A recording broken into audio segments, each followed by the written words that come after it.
telefonata, buongiorno. Parla Giorgio di Schio. Intanto volevo fare un annuncio così, se volete raccoglierlo.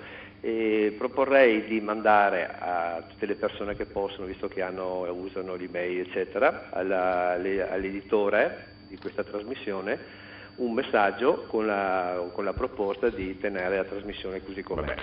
Come l'ho detto, la ringrazio per la stima, insomma 7 anni di livataccio, qualcosa hanno prodotto, però è giusto che un editore faccia anche le sue scelte. Sì, okay.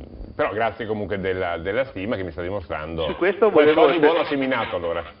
Se lei dà l'email in diretta... No, non lo farei mai, non mi sembra davvero corretto, ci mancherebbe altro, insomma. Abbiamo un avvocato, vorrei dire, anche rispetto altri... Vabbè, non faccio come Mentana, ci mancherebbe altro, ma le questioni poi sono totalmente diverse, ripeto, però grazie per la stima che mi sta dimostrando e anche con chi ha fondo di gruppi su Facebook in questo senso, ma ripeto, è giusto anche che un editore faccia scelte che uno può condividere o meno.